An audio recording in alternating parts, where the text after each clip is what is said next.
Tema 3, entonces, red de distribución de aire.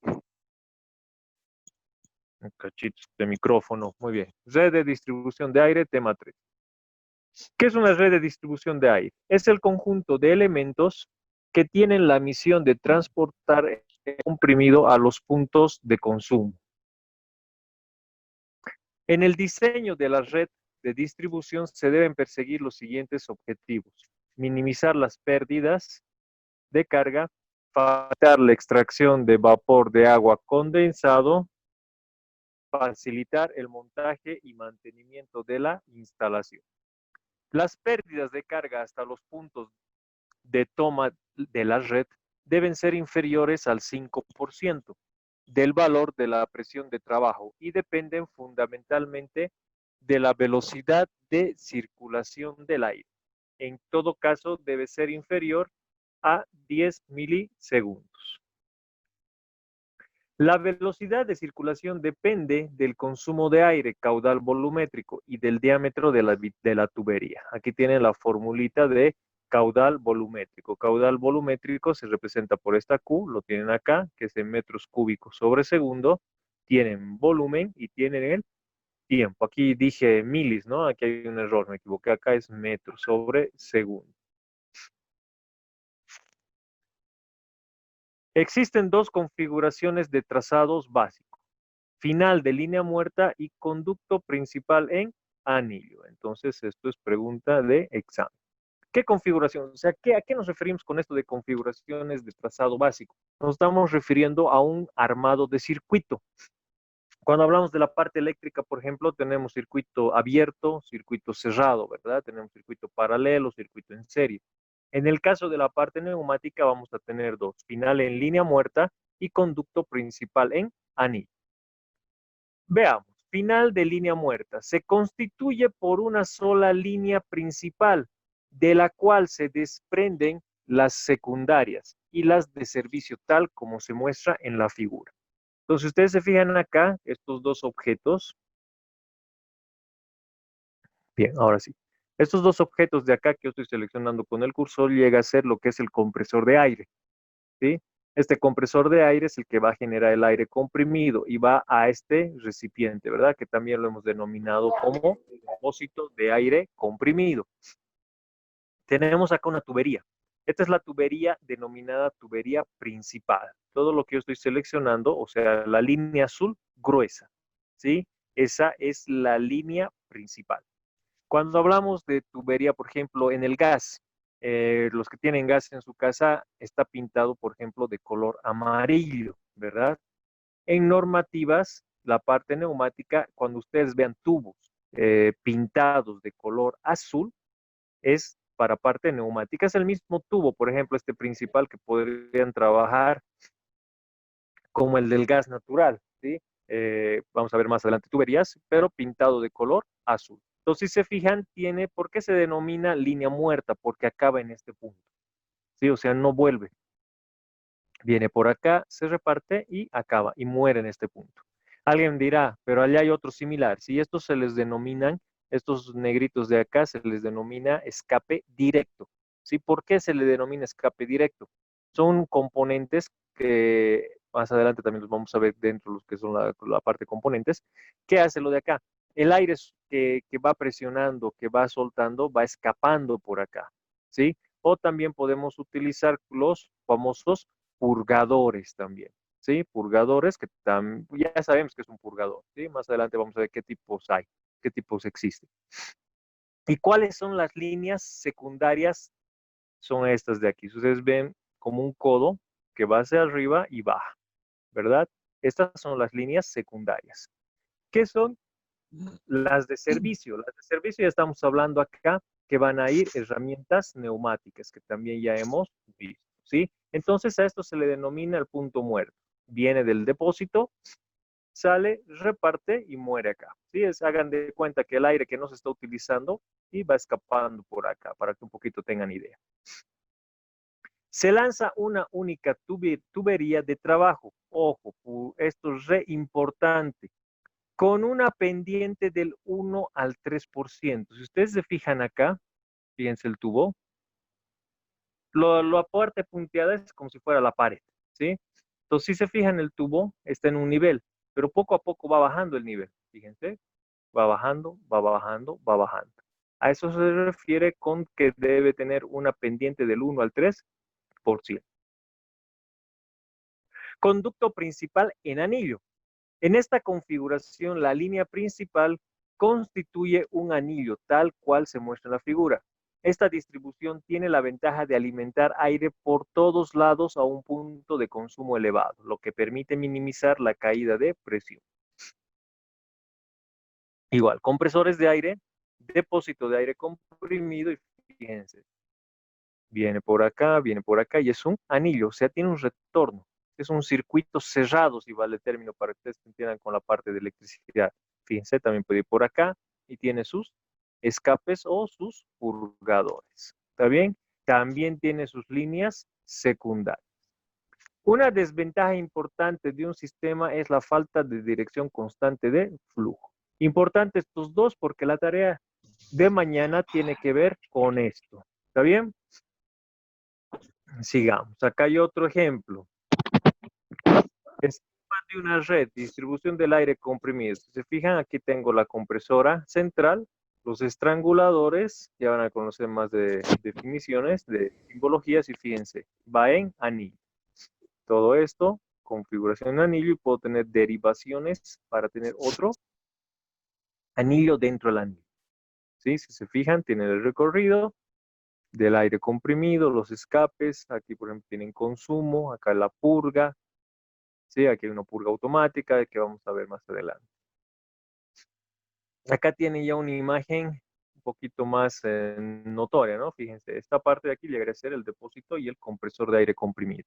Viene por la tubería principal, aquí hay una llave de paso, viene acá y empieza a repartir el aire.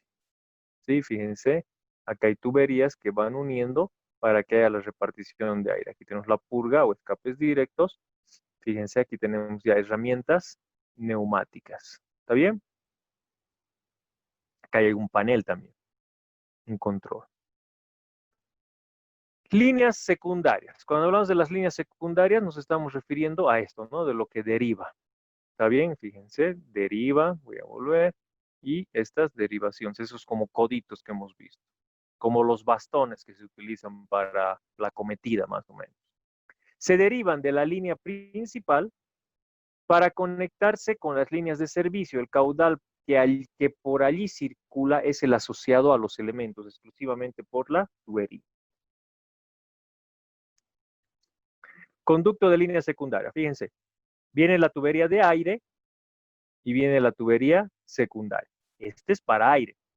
No confundan con el del agua. Por ejemplo, el del agua viene así y en una conexión tipo T para que haya una caída. En el caso del aire tiene que haber una conexión con curva, ¿sí? Fíjense, la línea secundaria tiene que ir de esta forma para que haya la derivación.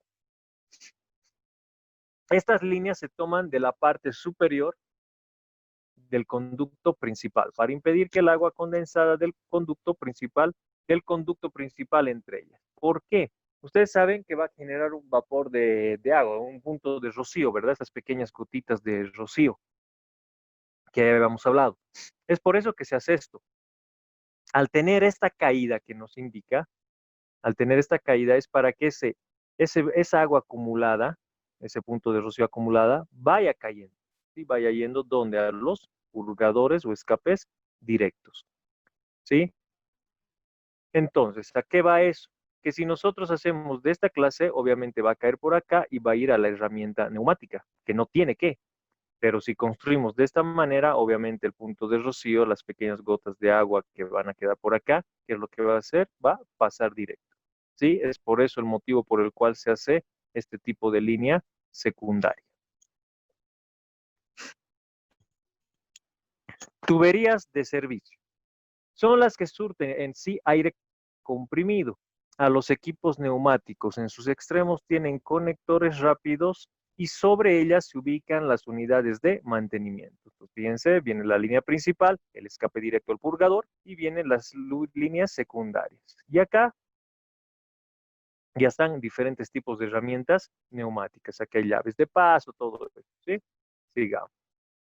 Acá tienen un mejor ejemplo. Fíjense, aquí está la inclinación. Por ejemplo, en este caso está del 3%. Viene la entrada del aire, que viene desde el compresor. Obviamente, entre el compresor y esta entrada de aquí hay otro componente que se llama FRL. Es una unidad de mantenimiento.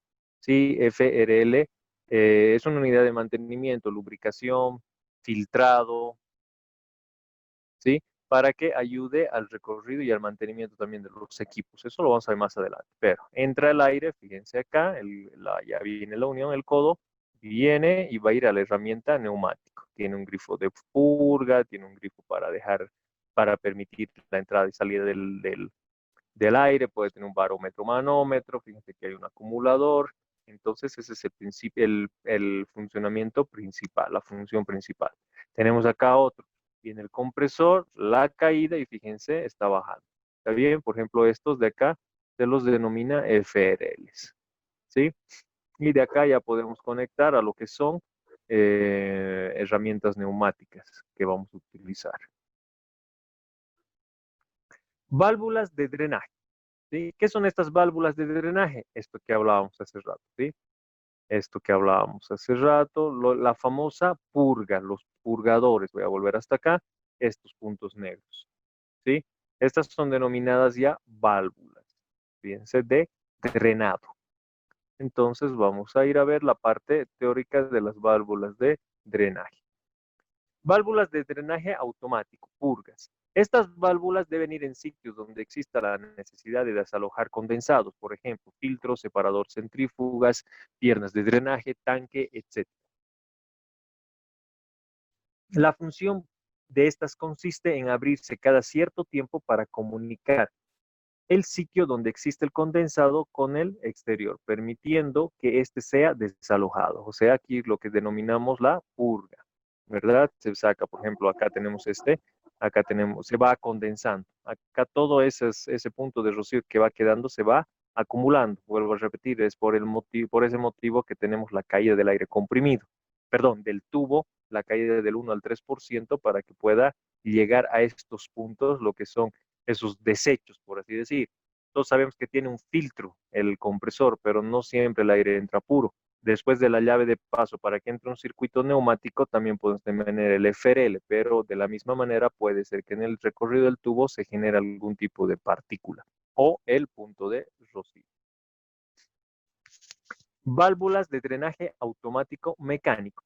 Funcionan por principios mecánicos y no requieren ningún tipo de energía exterior. Tiene la desventaja de que el tiempo del ciclado es relativamente aleatorio, no habiendo ningún control sobre el tiempo que la válvula permanezca abierta y permitiendo que se deposite una capa de sedimento sobre la válvula, haciendo que ésta pierda sensibilidad hasta que se bloquea. Válvulas de drenaje automático con flotador. Consiste en un flotador de forma esférica instalado en la base de la misma, que por la acción de acumulación de condensado es desplazado hacia arriba hasta llegar a un punto tal que ocasiona la apertura de una válvula mecánica. Esto es más o menos similar al inodoro, ¿sí? ¿Qué es lo que tiene? Tiene un flotador que cae y cierra el asiento de entrada. Continúa expulsando agua mientras la válvula empieza a cerrarse lentamente. O sea, similar al flotador, ¿verdad? De la caja principal del inodoro. Ustedes saben que tiene un flotador adentro. ¿Qué es lo que hace? Empieza a cargar el agua y el flotador bloquea el ingreso, ¿verdad? Este funciona similar, bajo el mismo principio. ¿Está bien? Entonces tiene un flotador, en este caso es el de acá, o pueden también en forma de pepita. Válvulas de drenaje automático electrónica. Esta trabaja mediante un solenoide, muy importante. Esta palabrita en electroneumática vamos a utilizar bastante, el cual es controlado por un temporizador que determina exactamente los intervalos de apertura y la duración de los mismos. Es muy confiable y prácticamente libre de mantenimiento. Fíjense, esto ya es de forma electrónica. ¿Sí? Tiene un solenoide que se activa para hacer el vaciado. Bien, entonces con eso hemos terminado lo que son las válvulas de drenaje, que son las líneas finales en los puntos muertos que se ubica de acuerdo al circuito. Puede ser en anillo o puede ser en línea muerta. Sí o sí deben estar, porque ahí va a ir todos los condensados, todo lo que quede de las gotitas que les dije, después todo lo que quede en partículas. Por ejemplo, hay aceite, se coloca en el FRL, se coloca aceite que es un componente para que ayude a lubricar a los componentes neumáticos, ¿sí? Entonces también estos sedimentos tendrían que quedar dentro de lo que son las válvulas de drenaje. Diseño de la red, muy importante. La primera labor de diseño de una red de aire comprimido es levantar o obtener un plano de la planta donde claramente se ubiquen los puntos de demanda de aire, anotando su consumo y presión requeridos. Para el diseño de la red se recomiendan las siguientes observaciones.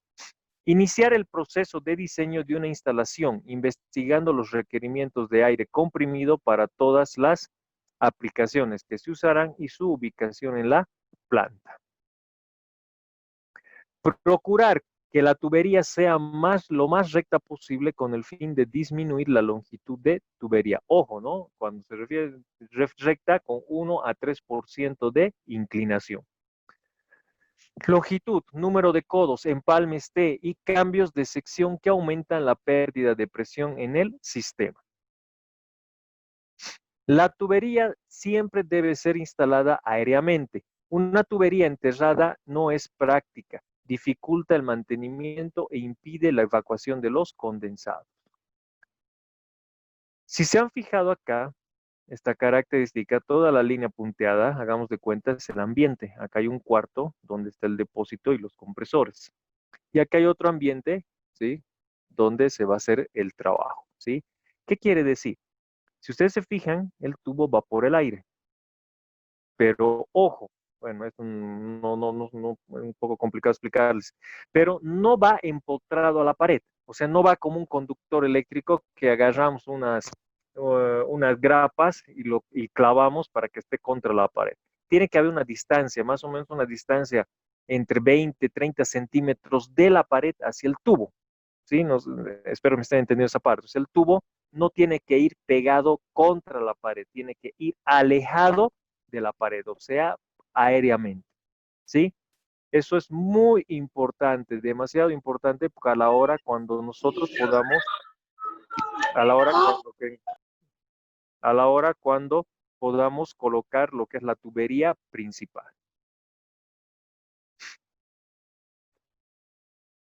La tubería no debe entrar en contacto con los cables eléctricos y así evitar accidentes. Cuidado, están envolviendo el cable eléctrico en una tubería, ¿no? He visto casos, por ejemplo, no hay neumática, he visto casos por ejemplo, las tuberías de gas, lo meten empotrado a la pared, o sea, contra la pared, ¿verdad? Y he visto que le meten tubitos o lo amarran para colocar un faro o un pequeño reflector y el cable va por ahí, es recontra peligroso. Lo mismo para la parte del aire. Antes de implementar extensiones o nuevas demandas de aire, en la red debe verificarse que los diámetros de la tubería sí soportan un nuevo caudal. Un buen diámetro de la tubería principal evita problemas ante una ampliación de red. La línea principal debe tener una leve inclinación en el sentido del flujo del aire para instalar sitios de evacuación de condensados. Para el mantenimiento es esencial que se ubiquen llaves de paso frecuentemente en la red. ¿A qué se refiere esto? Voy a volver a ese otro circuito. Acá. Llaves de paso. ¿Por qué? Una llave de paso puedo poner acá. Puedo poner otra llave de paso acá. Puedo poner otra llave de paso acá. Y si gustan, otra llave de paso acá. ¿Para qué? Si por algún motivo yo verifico un ejemplo, fuga acá, donde estoy dejando ahorita el cursor, ¿sí? En esta unión secundaria. Si hay fuga acá, justo en este punto, ¿qué es lo que tendrían que hacer? Tendríamos que apagar el compresor, cerrar la llave del depósito y voy a bloquear todo esto, ¿verdad? Entonces no es necesario, simplemente ubico una, dos, tres, cuatro llaves de paso, entonces cierro la tercera llave de paso y solo cierro este sector para poder reparar la fuga, ¿sí? ¿Por qué? Porque si cierro, si solo coloco una llave de paso acá, que es la que va a soltar el aire comprimido desde el depósito, para todo esto, obviamente, voy a perjudicar a 1, 2, 3, 4, 5, 6, 7 equipos neumáticos que van a estar trabajando. Pero si coloco llaves en diferentes puntos para hacer un buen mantenimiento, una buena revisión, simplemente estaría perjudicando en este caso a 3. ¿Está bien? Esto también depende de la parte económica, ¿no? No es tampoco meterle cada metro una llave o cada cierta derivación secundaria. Esto mucho tiene que ver con la parte económica. Ahí el Arauco se anda riendo, creo. Sigamos. Todo cambio brusco de dirección o inclinación es un sitio de acumulación de condensados. Allí se debe ubicar válvulas de evacuación. Las conexiones de las válvulas de evacuación, ya dijimos hace rato, que son las purgas, ¿verdad? Que es este drenaje, válvulas de drenaje. Las conexiones de tuberías secundarias o bajantes deben hacerse desde la parte superior de la tubería principal para evitar el descenso de agua por gravedad hasta los equipos neumáticos, lo que les dije hace rato, ¿no? Sí o sí, hacia arriba esta curvatura para que estos bajantes para el agua, ¿sí? Vayan a caer a puntos muertos. Pues si se fijan, por ejemplo, en esta imagen que yo he puesto, no tiene el drenado. Para ser drenado no tiene. ¿Verdad? Es un circuito en anillo, pero sin drenado. Ahí hay una falla, por ejemplo. Tendrías que poner un drenado acá, otro drenado acá. ¿Quién está con su música, por favor?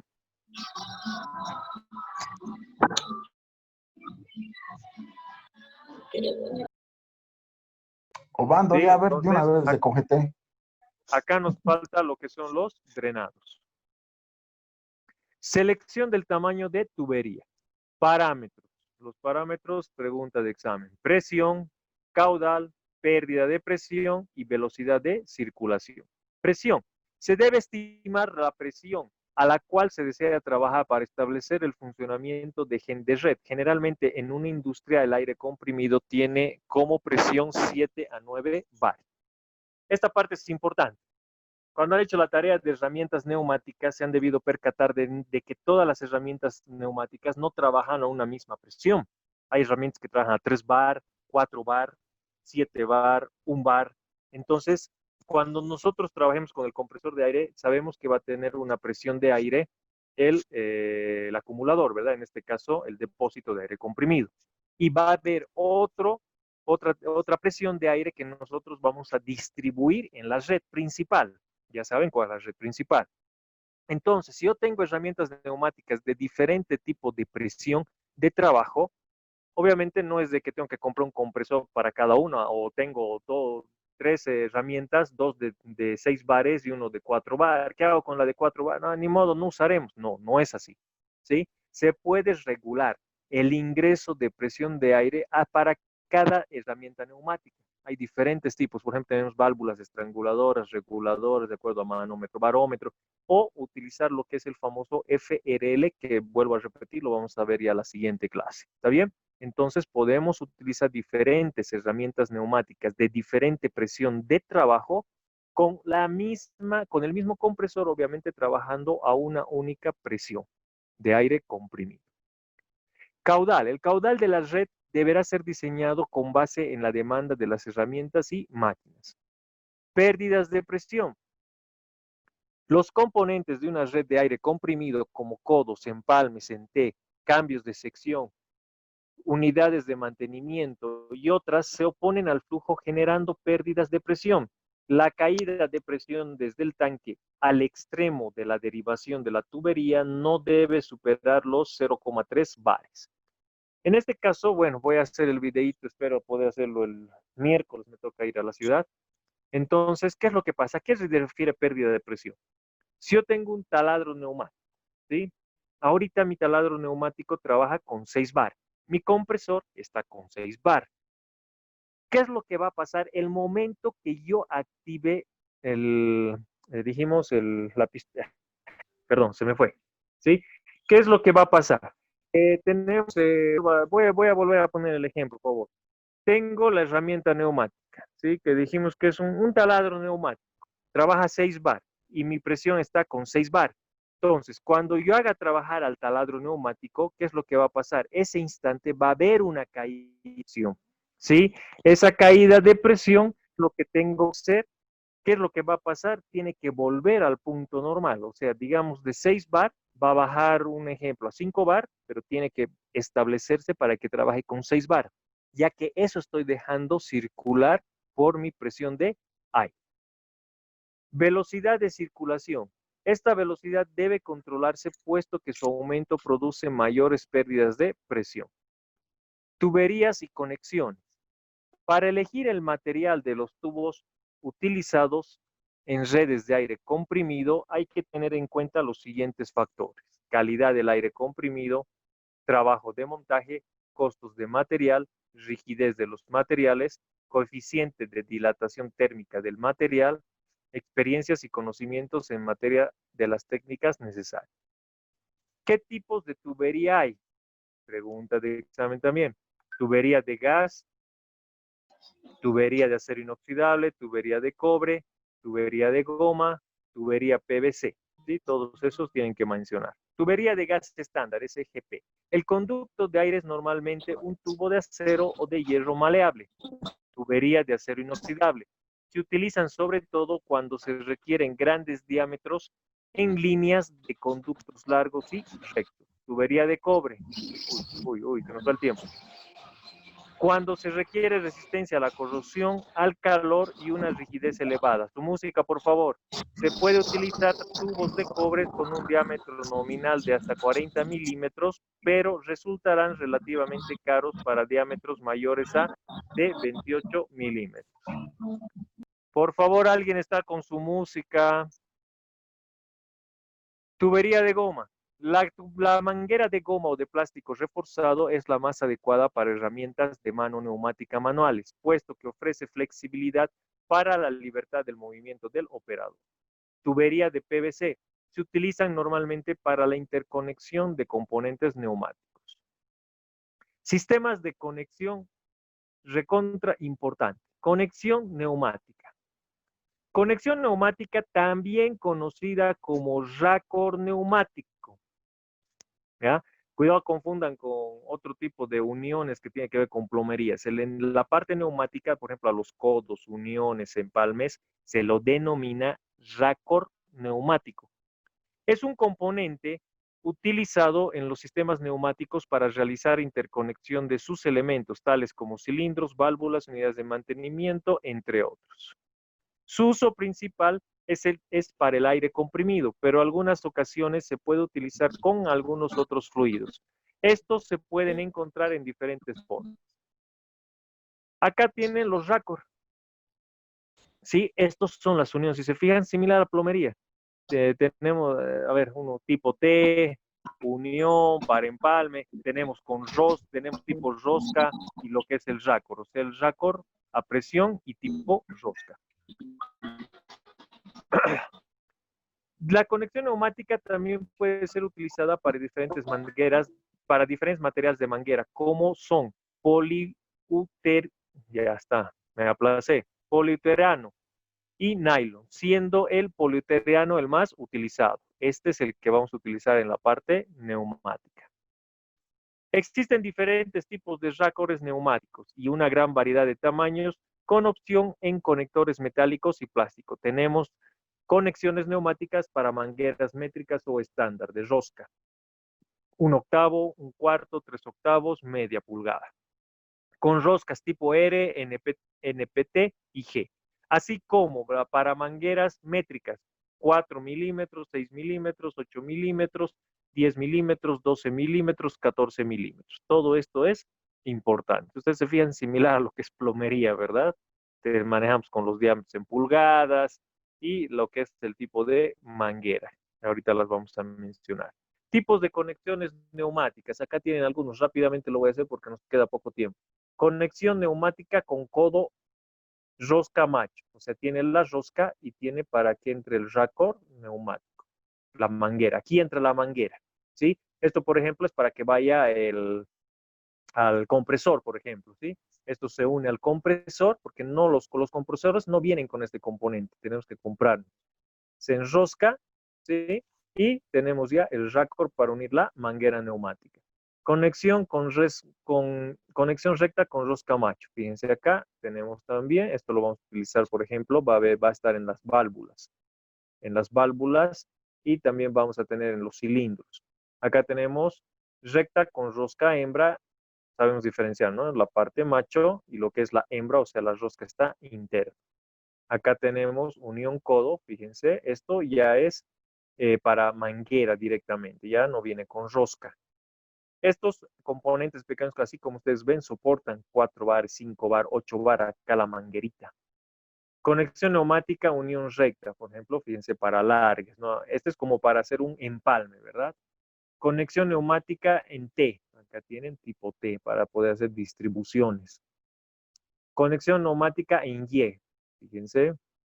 Conexión neumática, reducción, unión, fíjense. O sea, aquí entra un tubo, una manguera, un ejemplo, 8 milímetros, y podemos hacer que salga para una manguera de 6 milímetros. Regulador de flujo de caudal. A esto, por ejemplo, se le denomina también estrangulador. ¿Qué es un estrangulador? Podemos estrangular el aire. Si acá llega, digamos, 8 bar, un ejemplo, con ese estrangulador, podemos hacer que aquí salga a menor presión, podemos hacer que salga lento, ¿sí? Entonces esto se denomina el regulador o el estrangulador. Regulador de caudal o codo, fíjense, en forma de codo y también tiene el regulador. ¿Está bien? El estrangulador, es más conocido como estrangulador. Por último, la manguera neumática, la que se hablaba. Esta es la manguera neumática. Por ejemplo, tenemos 4, aquí, este es el de 8, el de 10, este es el de 6 y este es el de 4, ¿sí? Y acá tenemos otra imagen de cómo vienen a ser nuestros raccords y nuestra manguera neumática. Este es el que vamos a utilizar nosotros. ¿Está bien?